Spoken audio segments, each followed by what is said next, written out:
Evening friends, मैं जेके मौर्य स्वागत करता हूं आप लोगों का लॉर्ड बुद्धा इंस्टीट्यूट के ऑनलाइन प्लेटफॉर्म पर। तो फ्रेंड्स, आज से हम लोग शुरू करने जा रहे हैं कंपैरेटिव पॉलिटिक्स, तुलनात्मक राजनीति। लेकिन तुलनात्मक राजनीति को शुरू करने से पहले हम पहले समझ लेते हैं कि हमें तुलनात्मक राजनीति में पढ़ना क्या क्या है। ठीक है, तो देखिए, जब भी आप किसी भी कम्पिटिटिव एग्ज़ाम की प्रिपरेशन किया करें तो आप सिलेबस अपने सामने रखा करें और उसी को गाइडलाइन, उसी को मार्गदर्शन समझ के आगे की पढ़ाई किया करें। ठीक है, तो हमने देखिए राजनीतिक सिद्धांत के अंतर्गत हमने राजनीति शास्त्र के अंतर्गत सारी चीज़ें कवर करा दी हैं। ठीक है, जो ये राजनीतिक अवधारणा है इसमें भी लगभग सारी चीज़ें कंप्लीट हो गई हैं। केवल प्रजातंत्र बचा हुआ है, अधिनायक तंत्र बचा हुआ है और ये प्रत्ययवाद बचा होगा और अराजकतावाद बचा होगा, बाकी मैंने कंप्लीट करा दिया है।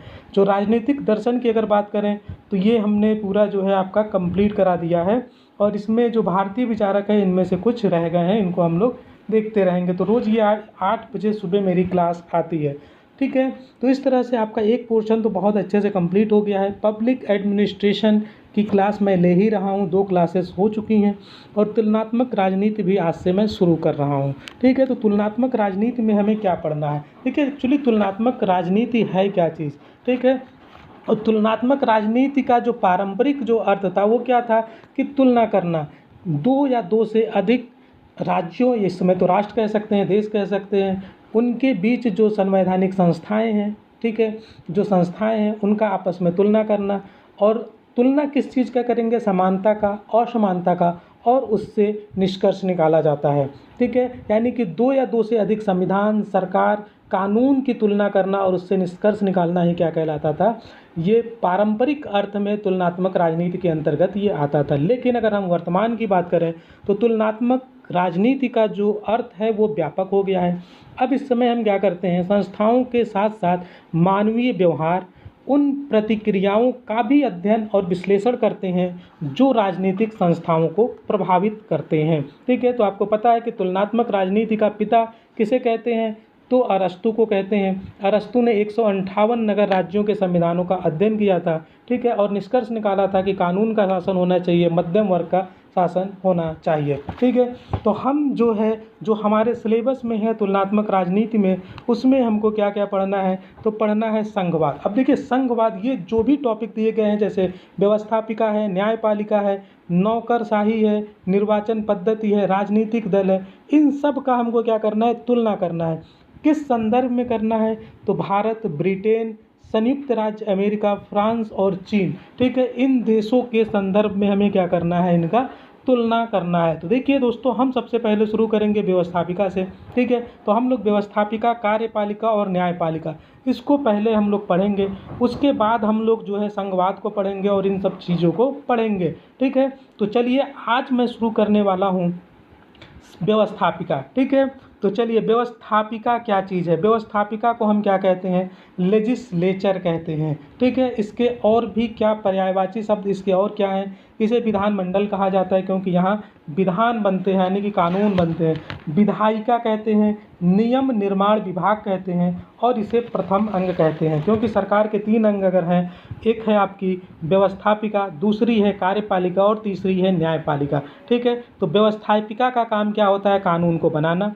कार्यपालिका का काम क्या होता है, उन बनाए गए कानूनों को लागू करना। और न्यायपालिका का काम होता है कि पहली बात तो जो कानून बनाए जा रहे हैं उसको देखना कि वो संविधान के हिसाब से सही है या नहीं है।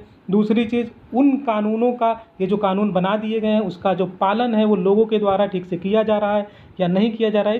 इसका मतलब कि न्याय की व्यवस्था करना न्यायपालिका का काम है। ठीक है, तो इसकी प्रशंसा में क्या क्या शब्द कहे जाते हैं, तो इसकी प्रशंसा में कहा जाता है राष्ट्र का आईना इसे कहते हैं, जन इच्छा का मूर्त रूप कहते हैं और मतों की कांग्रेस कहते हैं। ठीक है, क्योंकि यहाँ पे लोग जो है प्रत्यक्ष रूप से या अप्रत्यक्ष रूप से इन दोनों सदनों में चुन के आते हैं और जनता की इच्छा को मूर्त रूप देने के लिए कानून बनाया जाता है। इसको राष्ट्र का आईना भी कहते हैं क्योंकि इस संसद मैं शब्द प्रयोग कर रहा हूँ, संसद यहाँ नहीं करना चाहिए। व्यवस्थापिका में जो लेजिस्लेचर है वहाँ पे क्या होता है, वहाँ पे राष्ट्र का आईना, यानी कि जिस तरह से नियम कानून बनते हैं वही राष्ट्र को आईना दिखाते हैं, उसी हिसाब से देश विकास करता है, लोगों का कल्याण होता है, ठीक है। लेकिन इसकी आलोचना भी की जाती है।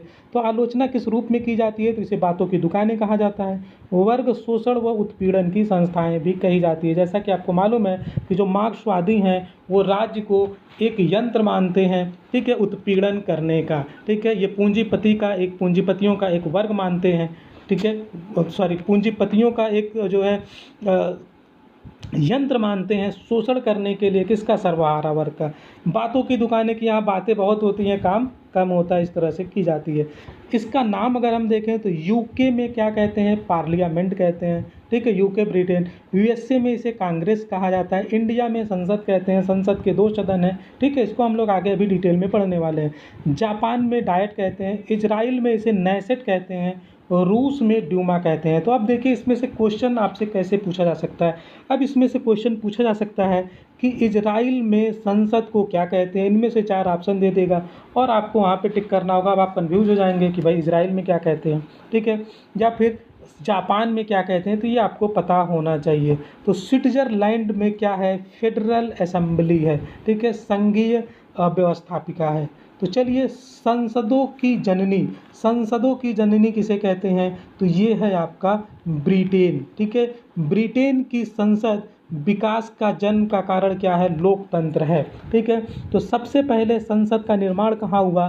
ब्रिटेन में हुआ, इसलिए ब्रिटेन को क्या कहते हैं? संसदों की जननी कहती हैं। और इसका निर्माण क्यों हुआ? जन्म का कारण क्या था? तो लोकतंत्र की स्थापना करने के लिए, ठीक है। तो पार्लियामेंट शब्द पहले बना कहाँ से है? तो ये फ्रेंच शब्द पार्लर से लिया गया है, वो ब्यूटी पार्लर वाला नहीं, पार्लर से लिया गया है। और पार्लर का मतलब होता है बोलना या फिर बातचीत करना। तो इस प्रकार पार्लियामेंट उन व्यक्तियों की संस्था है जो बातचीत के लिए एकत्रित हुए हैं, ठीक है। अब इसके कार्य हम लोग देख लेते हैं कि विधायिका के कार्य क्या है।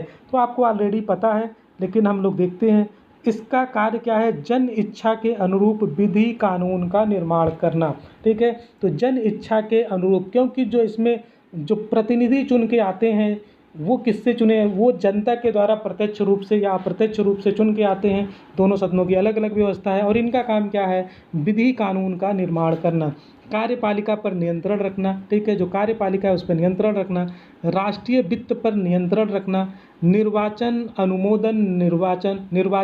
अनुमोदन, राष्ट्रपति वगैरह का, सीनेट नेसेट द्वारा मंत्रिमंडल का अनुमोदन, ये इसके कार्य के अंतर्गत आता है। न्यायिक कार्य भी इसके हैं, जैसे महाभियोग लगाना। तो महाभियोग कैसे? राष्ट्रपति के ऊपर लगाया जाता है, ठीक है।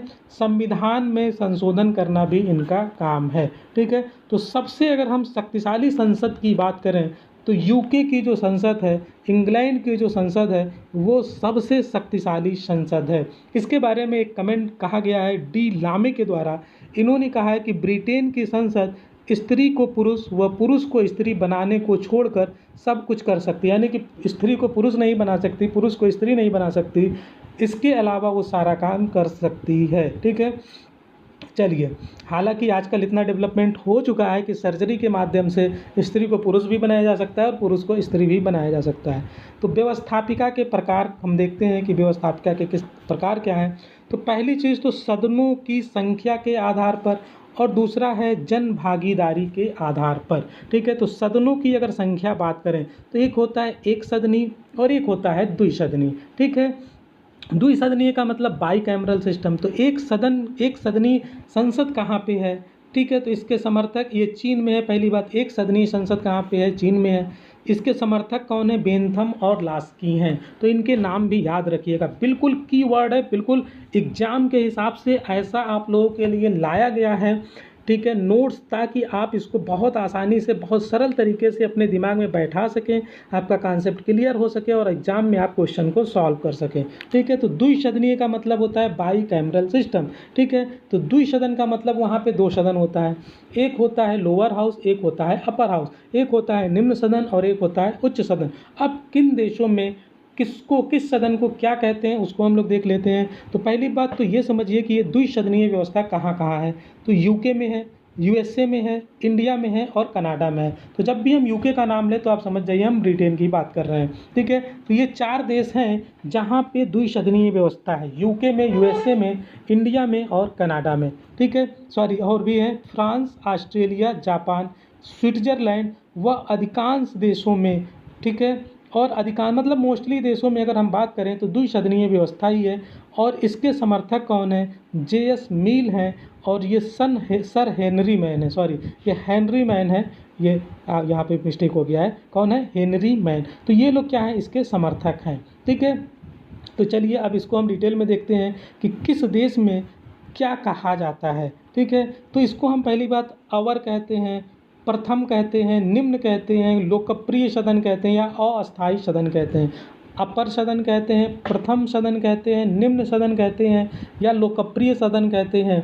लोकप्रिय सदन इसलिए क्योंकि जो इसके प्रतिनिधि होते हैं, जो इसके मेंबर होते हैं, वो डायरेक्टली यानी कि प्रत्यक्ष रूप से चुन के आते हैं जनता के बीच से, ठीक है। तो इसलिए इसको हम क्या कहते हैं? लोकप्रिय सदन। और इसे अस्थायी सदन भी कहते हैं। अस्थायी क्यों?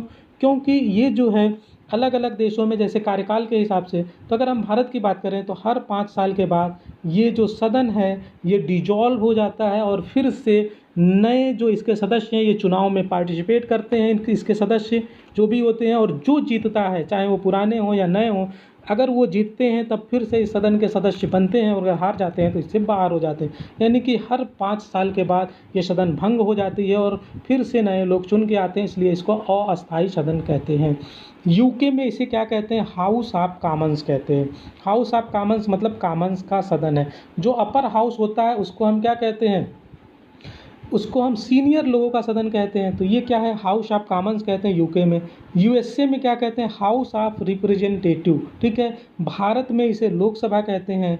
संघात्मक व्यवस्था में ये राष्ट्र का प्रतिनिधित्व करता है। किसका प्रतिनिधित्व करता है?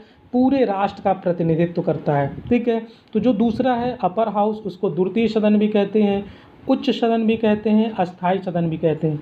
अस्थायी सदन इसलिए कहते हैं क्योंकि ये सदन जो है परमानेंट बनी रहती है और पूर्णतया कभी भंग नहीं होती है। अगर भारत की बात करें तो हर 2 साल के बाद 1/3 सदस्य इसमें से उनका कार्यकाल पूरा होता है, रिटायर होते हैं और उनकी जगह पे फिर से उनकी जगह को भरने के लिए नए लोग आते हैं अप्रत्यक्ष चुनाव के माध्यम से, ठीक है, अप्रत्यक्ष चुनाव के माध्यम से।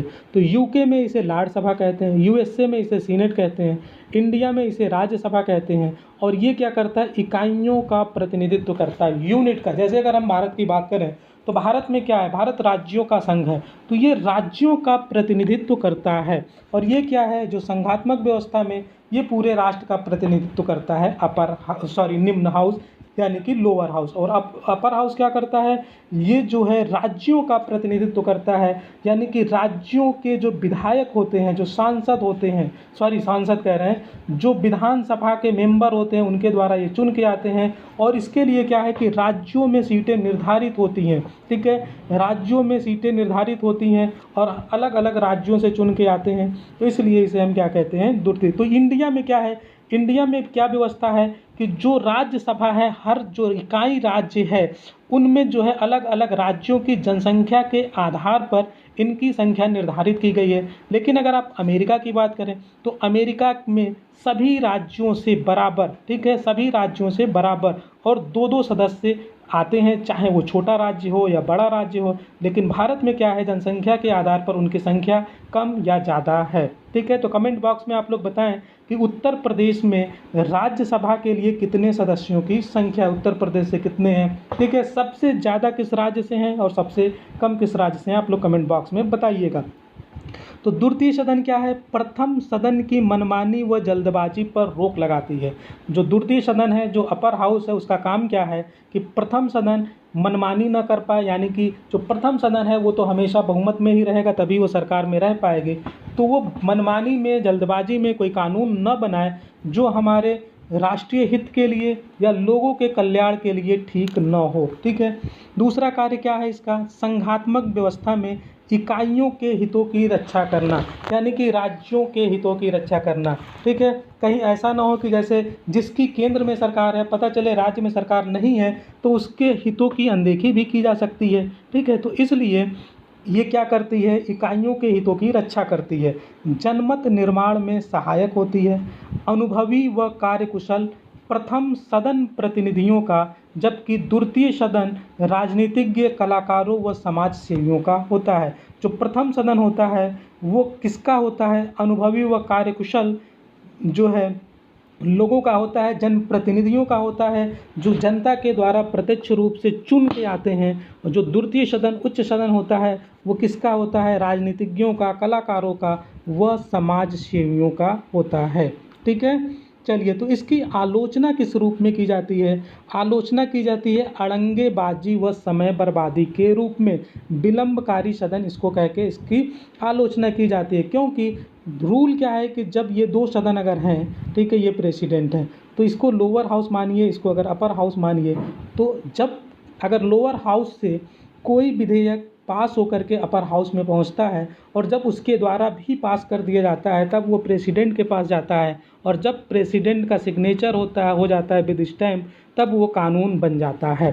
ठीक है, तो इसको क्या कहते हैं कि चलो लोअर हाउस जो ये प्रतिनिधियों की सभा, इसके द्वारा इसको पास कर दिया गया, अब ये अपर हाउस में गया, वहाँ पे टाइम वेस्ट हो रहा है, विलम्ब कर रहा है, समय बर्बाद हो रहा है, अड़ंगेबाजी लगा रहा है, या फिर उसको रिजेक्ट कर दे रहा है, तो इस तरह से कह के इसकी आलोचना की जाती है। हालांकि कोई ज़रूरी नहीं है, कोई भी विधेयक वो अपर सदन में भी पहले आ सकता है, उसके बाद लोअर सदन में जा सकता है, उसके बाद प्रेसिडेंट के पास जा सकता है। ठीक है, लेकिन अगर ये अपर सदन ना होता तो ये सरकार चूँकि बहुमत में है, कोई भी बिल पास करवा लेती, सीधे प्रेसिडेंट से साइन करवा लेती और उसको कानून बना देती, तो इससे क्या होता, समय बच जाता। लेकिन इसीलिए इसको कहा जाता है अड़ंगेबाजी व समय बर्बादी, विलंबकारी। इसको अलोकतांत्रिक भी कहा जाता है। अलोकतांत्रिक किस तरह से कि यहाँ तो डायरेक्ट जनता के द्वारा चुने गए लोग हैं, तो ये लोग जो करेंगे सही है, और ये लोकतांत्रिक नहीं है। ठीक है, क्योंकि इसके जो मेंबर हैं अप्रत्यक्ष रूप से चुने गए हैं और वो अड़ंगेबाजी करते हैं। लेकिन इसका भी अपना महत्व है। ठीक है, क्योंकि बहुत बार ऐसा होता है कि यहाँ लोकसभा संसद जो है अपने हितों की पूर्ति के लिए अपनी मनमानी करती है और किसी भी विधेयक को पारित करवा लेती है बहुत आसानी से, जो बाद में जो हमारे देश के लिए, हमारे लोगों के लिए ठीक नहीं होता है, ऐसा भी हो सकता है। इसलिए इसका होना भी ज़रूरी है। और कोई भी कानून बने तो बनना चाहिए और विचार विमर्श के बाद बनना चाहिए। जब दोनों सदनों में अच्छे से डिस्कस हो जाता है, जो उससे निष्कर्ष निकलता है, तब उसके जो लू एंड फॉल्स हैं, जो उसकी कमियां हैं, वो वहाँ से बाहर निकलती है और उसमें संशोधन कर दिया जाता है। ठीक है, तो बेंजामिन फ्रैंकलिन ने क्या कहा है, बेंजामिन फ्रैंकलिन ने कहा है उस तांगे की तरह है जिसे दो घोड़े विपरीत दिशा में खींचते हैं। दो घोड़े जो हैं वो विपरीत दिशा में खींचते हैं। एबेसीज जो हैं, यदि दूसरा सदन पहले सदन की सहमति प्रकट करता है तो व्यर्थ है। भाई अगर उससे सहमत है तो व्यर्थ है, तुम्हारी ज़रूरत ही क्या है, तुमको किस लिए बिठाया गया है, तुमने भी अगर उस चीज़ को सहमति प्रकट कर दी। और अगर विरोध कर दे तो उसको दुष्ट कहलाता है। तो एबेसीज ने इस बात को कहा है। तो ये स्टेटमेंट भी आप याद रखिएगा, कथन और कारक में ये पूछा जा सकता है। ठीक है, कथन में, स्टेटमेंट में। तो इसका गठन कैसे होता है, अगर इसके हम गठन की बात करें व्यवस्थापिका के, तो इसका गठन जो होता है, इसे प्रथम सदन की अगर बात करें तो लगभग प्रत्यक्ष निर्वाचन के द्वारा होता है। ठीक है, क्योंकि अलग अलग देशों में अलग अलग व्यवस्था है, लेकिन अगर हम देखें तो लगभग मोस्टली देशों में इनका जो चुनाव होता है प्रथम सदन के मेंबर्स का, वो डायरेक्ट यानी कि प्रत्यक्ष निर्वाचन जनता के द्वारा चुन के आते हैं। द्वितीय सदन जो होता है, जिसे आप अपर हाउस कहते हैं, इसमें अगर हम बात करें इंग्लैंड में, ठीक है, तो उसमें इसे लार्ड सभा कहते हैं और इसके जो सदस्य हैं वो वंशानुगत सिद्धांत के आधार पर आते हैं। ठीक है, नाम निर्देशन, तो कार्यपालिका के द्वारा इनके नामों का निर्देशन किया जाता है। तो ये व्यवस्था कहाँ पे है, कनाडा में है और इटली में है। ठीक है, अप्रत्यक्ष निर्वाचन, तो इंडिया और ब्राज़ील, स्विट्ज़रलैंड और जर्मनी, इनमें जो होता है ये अप्रत्यक्ष निर्वाचन के द्वारा इनके सदस्य जो है चुने जाते हैं। तो जो इकाई होते हैं, जो राज्य होते हैं, इनके द्वारा अप्रत्यक्ष चुनाव होता है और अप्रत्यक्ष चुनाव के द्वारा ये लोग चुन करके आते हैं। प्रत्यक्ष चुनाव कहाँ पे होता है, तो यूएसए में इसे सीनेट कहते हैं। ठीक है, और जापान में, इन दोनों जगहों पे ये जनता के द्वारा डायरेक्टली चुन के आते हैं। जैसे प्रथम सदन के लोग चुन के आते हैं हमारे यहाँ, उसी तरह से यहाँ भी ये लोग चुन के आते हैं जनता के द्वारा। ठीक है, तो इतना आप लोगों को समझ में आ गया। सीनेट को, यूएसए का जो सीनेट है, विश्व का सबसे शक्तिशाली द्वितीय सदन है। राज्यसभा की बात करें जो इंग्लैंड की है, तो विश्व की सबसे कमज़ोर द्वितीय सदन है। विश्व की सबसे कमज़ोर द्वितीय सदन अगर आपसे पूछे तो वो कौन है? वो कौन है आपका? राज्यसभा यूके। और सीनेट जो है अमेरिका का, वो विश्व का सबसे शक्तिशाली द्वितीय सदन है, इसको ज़्यादा पावर दी गई है। ठीक है, तो इतना आपको समझ में आ गया होगा। और अगर हम लोअर हाउस की बात करें तो लोअर हाउस में सबसे पावरफुल कौन होता है? अभी हम लोगों ने देख लिया था, वो इंग्लैंड में होता है। तो प्रतिनिधित्व की बात की जाए तो उच्च सदन में समान प्रतिनिधित्व किन किन देशों में है? तो यूएसए में है, स्विट्ज़रलैंड में है और ऑस्ट्रेलिया में है। ये इस बात पर निर्भर नहीं करता कि इकाई जो है यानी कि राज्य जो है उसका एरिया कितना बड़ा है, उसकी जनसंख्या कितनी बड़ी है। हर राज्य से, हर यूनिट से इक्वल मेंबर आते हैं। ठीक है, असमान प्रतिनिधित्व क्या है, कहाँ है उच्च सदन में? तो कनाडा में है, इंडिया में है, जर्मनी में है। जैसे आपने इंडिया के बारे में देखा होगा, इंडिया में जिस राज्य की जनसंख्या सबसे ज़्यादा है वहाँ से क्या है, ज़्यादा मेंबर आते हैं, और जहाँ कम है वहाँ से कम सदस्य आते हैं। ठीक है, तो चलिए कार्यकाल की अगर बात करें तो ब्रिटेन की राज्यसभा व कनाडा के सीनेट के सदस्य जो होते हैं आजीवन काल हेतु मनोनीत किए जाते हैं। तो आपसे क्वेश्चन पूछा जा सकता है कि किस देश के जो अपर हाउस है उसके सदस्य आजीवन के लिए चुने जाते हैं? तो ब्रिटेन की राज्यसभा। इसीलिए ब्रिटेन की जो राज्यसभा है इसको हम क्या कहते हैं? सबसे कमज़ोर उच्च सदन कहते हैं। और इसमें क्या है, इसमें जो है आपका वंशानुगत सिद्धांत को फॉलो करके इसमें सदस्य आते हैं। जैसे होता है ना कि राजा का लड़का राजा, उसका लड़का राजा, तो उसी हिसाब से इसमें ये आते हैं, इसलिए सबसे कमज़ोर है। ठीक है, तो चलिए अब अगर हम कार्यकाल की बात करें, कार्यकाल की दोस्तों अगर बात की जाए तो ब्रिटेन की राज्यसभा व कनाडा की सीनेट के सदस्य आजीवन हेतु मनोनीत होते हैं। हम लोगों ने देखा ब्रिटेन की कॉमन सभा, इंडिया की लोकसभा, चीन की नेशनल पीपल्स कांग्रेस का कार्यकाल कितने वर्षों का होता है? तो 5 वर्षों का होता है। ठीक है, कॉमन सभा। ठीक है, तो चलिए यूएसए में हाउस ऑफ रिप्रेजेंटेटिव का कार्यकाल कितना होता है? 2 वर्ष का होता है। जबकि सीनेट का और भारतीय राज्यसभा की तरह 6 वर्ष होता है। 6 वर्ष कार्य होता है, लेकिन ये अस्थायी सदन होता है। और 1/3 सदस्य जो होते हैं वो हर 2 वर्ष के बाद सेवानिवृत्त होते हैं। ऑस्ट्रेलिया की सीनेट का कार्यकाल कितना होता है? 6 वर्ष होता है। 6 वर्ष पर 3 वर्ष बाद 1/2 यानी कि आधे सदस्य सेवानिवृत्त होते हैं। इसका भी कार्यकाल 6 वर्ष है। लेकिन यहाँ पे क्या था, भारत में और अमेरिका में 2 वर्ष के बाद, ठीक है, 2 वर्ष के बाद 1/3 सदस्य जो होते हैं वो सेवानिवृत्त होते हैं और उनकी जगह पे दूसरे लोग आते हैं। लेकिन ऑस्ट्रेलिया में क्या है, 3 वर्ष के बाद आधे सदस्य, ठीक है, आधे 1/2 सदस्य सेवानिवृत्त होते हैं और उनकी जगह पे दूसरे सदस्य आते हैं, यानी कि पूरा कभी भी खाली नहीं होता है। विधायिकाओं का ह्रास, डिक्लाइन ऑफ लेजिस्लेशन, ये क्या है? तो देखते हैं, कार्यपालिका ने सारे कार्य हड़प लिए हैं। ठीक है, विधायिका को डिक्लाइन ऑफ लेजिस्लेचर हो गया इस समय। क्यों हो गया है? क्योंकि कार्यपालिका ने सारे कार्य हड़प लिए हैं। सरकार के जो 3 अंग हैं, व्यवस्थापिका, कार्यपालिका और न्यायपालिका, तो कार्यपालिका ने इसके कार्य हड़प लिए हैं, इसलिए इसको डिक्लाइन ऑफ लेजिस्लेचर कहते हैं। कैसे हड़प लिया है इसको हम लोग देखते हैं। तो ये जो आरोप है, ये आरोप है कि कार्यपालिका ने सारे कार्य हड़प लिए हैं, कौन लगा रहा है? तो संसदीय व्यवस्था के संदर्भ में कहा गया है। और लॉर्ड जेम्स ने कहा है, ब्राइस ने कहा है, लॉर्ड हेवर्ट ने एक बुक लिखी है न्यू डिस्पोटिज्म, इसमें इन्होंने कहा है, रैमजे म्योर ने कहा है और क्रॉसमैन ने कहा है। तो किन किन आधारों पे क्या तर्क दिया है इन लोगों ने, इसको हम देख लेते हैं। तो लॉर्ड जेम्स ने और ब्राइस ने, तो देखिए इनकी एक पुस्तक है मॉडर्न डेमोक्रेसीज, ये बुक आई है 1924 में। और इन्होंने विवाद का आरंभ तो कर दिया लेकिन वह तह तक नहीं पहुँचे। यहीं से ये विवाद का आरंभ हो जाता है कि विधायिकाओं का ह्रास हो गया है। इसके बाद लॉर्ड हेवर्ट एक बुक लिखते हैं न्यू डिपोटिज्म, ठीक है, नवीन निरंकुशता, ये 1929 में किताब आती है इनके 5 साल के बाद। और ये कारण बताते हैं प्रत्यायोजित विधायन, यानी कि डेलीगेशन। तो हम लोग इसको पढ़ेंगे अभी पब्लिक एडमिनिस्ट्रेशन में, इसके बाद अब यही पढ़ना है।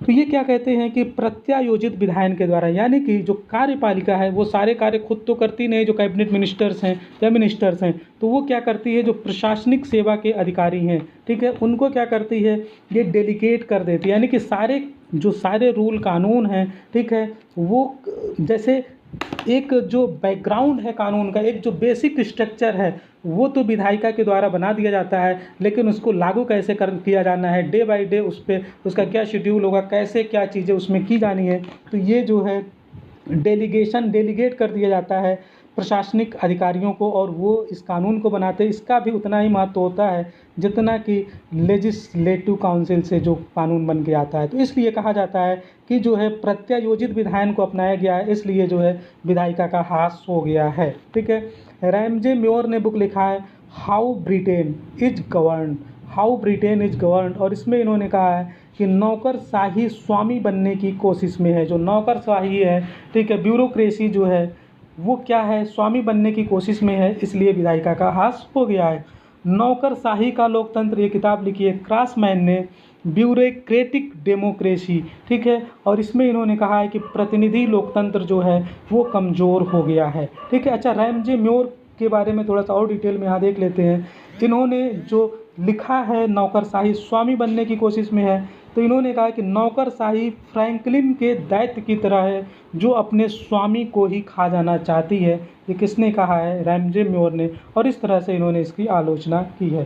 ठीक है, तो केसी वियर ने एक बुक लिखा 1963 में, और इनका बुक है लेजिस्लेचर, व्यवस्थापिकाएँ, और अन्य बुक है इनकी फेडरल गवर्नमेंट न्यू कॉन्स्टिट्यूशंस। ठीक है, तो उपयुक्त विवाद पूर्णतः सही। तो इस तरह से इन्होंने भी जो है, इन्होंने क्या कहा कि जो ये विवाद चल रहा है डिक्लाइन ऑफ लेजिस्लेचर, ठीक है, ये विवाद पूर्णतया सही नहीं है। हाँ, सही है लेकिन पूर्णतया सही नहीं है। ठीक है, इन्होंने कहा कि कार्यपालिका के कार्य विधायिका के अपेक्षाकृत ज़्यादा बढ़ गए हैं, अतः सापेक्ष रूप में विधायिका छोटी लगने लगी है। ये किसने कहा है, तो केसी वियर ने कहा। इन्होंने कहा कि जो विवाद ये चल रहा है ये सत्य है, इसमें सच्चाई है, लेकिन पूर्णतया सत्य नहीं है, क्योंकि जो कार्यपालिका है, कार्यपालिका के जो कार्य हैं वो विधायिका के अपेक्षाकृत ज़्यादा बढ़ गए हैं, अतः सापेक्ष रूप में देखने पर विधायिका जो है वो छोटी लग रही है।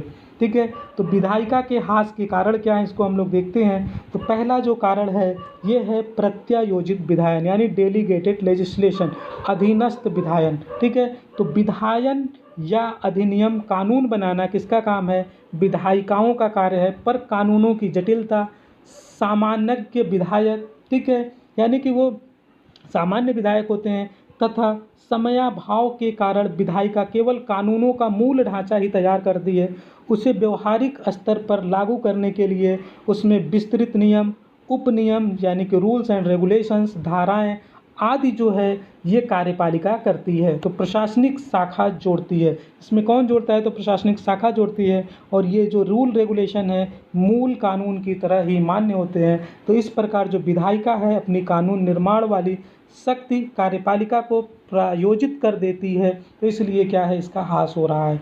जो दूसरा कारण है कार्यपालिका का बढ़ता कार्यक्षेत्र। ठीक है, तो कानूनों की शुरुआत निम्न सदनों को भंग करना, स्थगित करना, राष्ट्रपति की वीटो पावर आदि के कारण विधायिका शक्ति का ह्रास हो रहा है। यानी कि कानूनों की शुरुआत, ठीक है, निम्न सदनों को भंग करना, निम्न सदन को भंग कार्यपालिका के द्वारा कर दिया जाता है, इसको स्थगित कर दिया जाता है। राष्ट्रपति की वीटो पावर जो है वो भी एक कार्यपालिका का ही अंग है। तो इस तरह से ये सब मिल के क्या करते हैं, ये सब मिल करके क्या करते हैं, विधायिका का डिक्लाइन कर रहे हैं। न्यायिक पुनराविलेखन, जुडिशियल रिव्यू। अब एक चीज़ और उसमें आ गई, तीसरा जो अंग है सरकार का, जुडिशरी, वो भी बीच में कूद पड़ता है, कहता है मैं पीछे क्यों रहूं।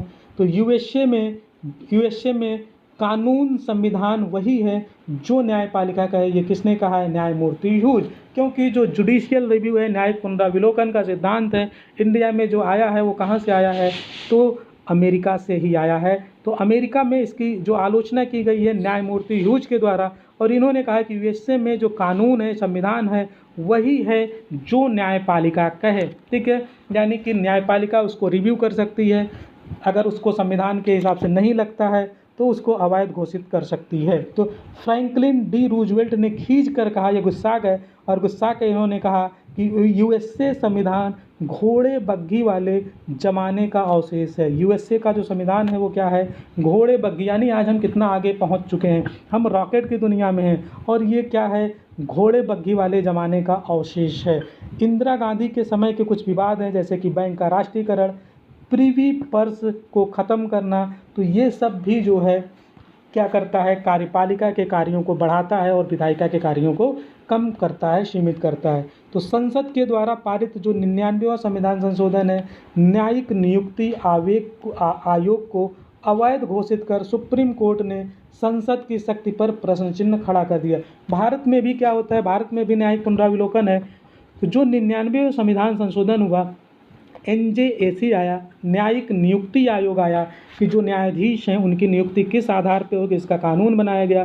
तो इसको सुप्रीम कोर्ट ने अवैध घोषित कर दिया और कहा कि ये बेसिक स्ट्रक्चर के खिलाफ है, असंवैधानिक है, और इस तरह से संसद की शक्ति पर प्रश्न चिन्ह लगा दिया गया। ठीक है, तो अब इसके आगे पार्टी पॉलिटिक्स भी होती है। पार्टी पॉलिटिक्स से कैसे विधायिका की शक्ति कम हुई है, तो संसदात्मक में सबसे ज़्यादा इसका प्रयोग किया जाता है, क्योंकि जो संसदात्मक शासन प्रणाली होती है वहाँ पे कई दल होते हैं। ठीक है, कई दल होते हैं, कई दलीय व्यवस्था होती, बहुदलीय व्यवस्था होती है। तो जो राजनीतिक सजातीयता की वजह से व्हिप के माध्यम से कार्यपालिका संसद पर हावी रहती है।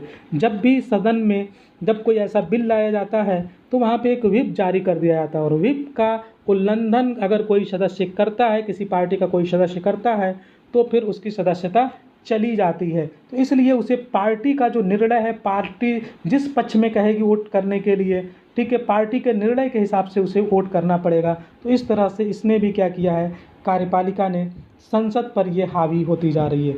कल्याणकारी राज्य बनाने के लिए भी जो विधायिका है उसका जो कार्यक्षेत्र है उसको कम किया जाता है। ठीक है, इट मीन्स कि जो संसद है वो कानून जो बनाएगी वो किस चीज़ को ध्यान में रख के बनाएगी, कल्याणकारी राज्य को ध्यान में रखकर बनाएगी, लोगों के कल्याण के लिए बनाएगी। ठीक है, तो इस तरह से एक उसको डायरेक्शन मिल जाता है कि वही कानून वो बना सकती है जो कल्याणकारी हो। ठीक है, तो इस तरह से भी इसकी जो भूमिका है थोड़ी सी कम हो जाती है। तो चलिए, आज हम लोगों ने देख लिया है व्यवस्थापिका के बारे में, और कल हम लोग देखेंगे कार्यपालिका के बारे में। तो आप लोग कमेंट करके बताइए कि ये लेक्चर कैसा लगा। ये जो सीरीज़ हमने शुरू किया है क्रैश कोर्स का, कि तेज़ी से हम अपने सिलेबस को कंप्लीट करें, आपका कॉन्फिडेंस बढ़ाया जाए। टेस्ट सीरीज़ डेली हो रही है शाम को 7 बजे। ठीक है, तो उसका आप लोग बेनिफिट उठाते रहे, और अगर आप हमारे साथ इसी तरह से जुड़े रहते हैं तो वो दिन दूर नहीं जब आप 2021 में ही 100% सिलेक्शन ले लेंगे।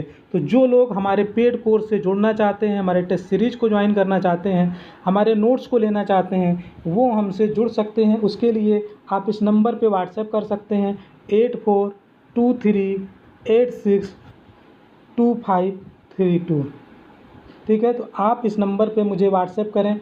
ठीक है, आप कॉल भी कर सकते हैं, लेकिन आप कोशिश करें कि व्हाट्सएप ही करें, अपना पर्पज़ लिखें, किस कोर्स के लिए आप एडमिशन लेना चाहते हैं। ठीक है, तो आप हमसे जुड़ सकते हैं। हमारे जो वीडियो हैं इसके नोट्स भी पेड ग्रुप वाले ही स्टूडेंट्स को मिलता है, तो इसलिए आप चाहें तो पेड ग्रुप को ज्वाइन कर सकते हैं। आपको लगता है कि आप सेल्फ स्टडी करके कर सकते हैं, तो सारे वीडियो मेरे फ्री होते हैं। आप उन वीडियो से नोट्स बनाइए और अपनी प्रिपरेशन को ज़बरदस्त तरीके से आगे ले जाइए और 100% सिलेक्शन लीजिए। तो थैंक यू गाइस, मिलते हैं नेक्स्ट क्लास में।